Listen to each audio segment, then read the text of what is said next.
Hello, my name is Alberto, and I'll be talking about the Toronto Truck Freedom Convoy, which Pastor David Lynn attended. And I have just kind of I'm not going to speak against Pastor Lynn. What I am going to speak against is this. I've spoken on this before, but there seems to be a silence in the church when it concerns anything to do with the right wing. And many people on the right get the idea that because of this, that they are Christians.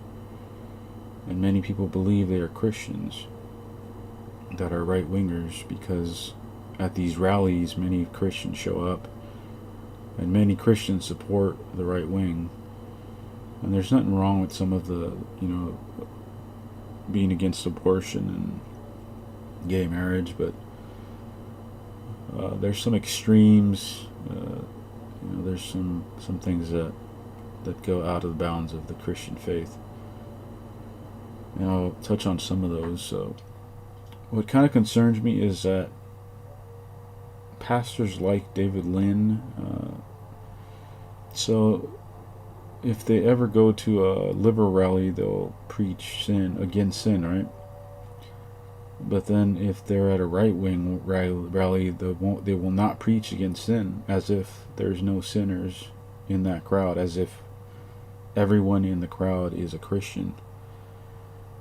And of course that's false, because there's clearly people that are lost on the right wing that hate their neighbor,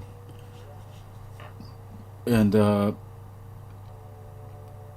believe things that are not seen in the gospel. They hold to things that are contrary to the gospel. So there was hateful symbols at the trucker protests, and you would think that some of the ministers of the gospel would stand up against this stuff and say, well, yes, I agree with this, but I do not agree with this, and they should preach repentance at the rally at that point. But if they do that, then obviously they're going to have a lot of backlash from right wingers. So of course you have to show the gay flag, and but according to certain reports, there was swastikas and other hate symbols, such as these right here. So there's a Nazi flag, "Don't tread on me," and then the F word against Trudeau. And you never hear about people preaching against this stuff, and this stuff is really disturbing, because it's okay to allow this stuff, but then preach against this. I get that this is that what this represents, and it's wrong, but at the same time we need to stand up against this as well, because a false balance is an abomination in the sight of the Lord. So there seems to be a false balance on the right wing, where everything on the right is good and everything on the left is bad. And that radical idea, that extreme thought, is just what I've noticed is obviously the majority of the people on the right are white. And culturally, they think that a lot of them in the past, I've run into many racist people, and they claim that they are culturally Christian. And that's so far from what Christianity teaches. Christianity does not teach that it's a cultural phenomenon. It's not like any other religion, because it requires a relationship with God. And when you confront any racist on this subject, they get choked up, and they cannot defend themselves because they don't know the gospel. So let's go along with this video. So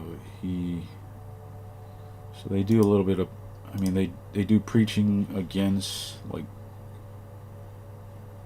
they're being oppressed or whatever. They make it seem as though, you know, it's all the whole right wing agenda, which is not Christianity. But then they try to blend in the gospel, and at the end they add a little tidbit of prayer. But you can't marry Christianity with politics. Jesus never did that. Jesus never married Judaism or any other. You can't do it. It's not Christianity once you do that, because either you're for Christ or you're for hating liberals, which that in itself violates the greatest commandment, or the second greatest commandment, which depends on the second commandment always depends on the first. Or I mean the first one is dependent on the second.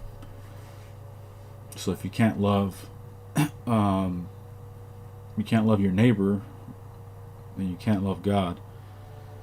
And I've said this again and again, but it seems like it's not very popular. It's not a popular idea, because people love to hate, and they love to hate their neighbor. And Jesus even told us to love our enemies. So, I mean, it's just concerning that, like, the Christian faith, we should stand up for righteousness in all cases. But I think this also happened in Germany, where there was these hate symbols, and initially Hitler, he was for Christianity, and then eventually he banned all books. So, you know, I think this is very, very dangerous in the long run. It's something that can lead to genocide and murder of another people, because now you think that God is behind you, and God and nation are behind you, and then it's very perverted. It's very sick. It's what a lot of Catholics did in the past. A lot of Protestants, they would demonize the other side, and then what would lead is murder. So that's all I had to say, is just Christianity has nothing to do with the right wing, and vice versa. You can't marry the two. You either love God and you love your neighbor as yourself, and cursing them out and saying F liberals, and you know that there proves that you're not bearing fruit. So until later, this is Alberto checking out. Please subscribe, hit the like button, and hit the bell icon. Thank you. Okay, bye.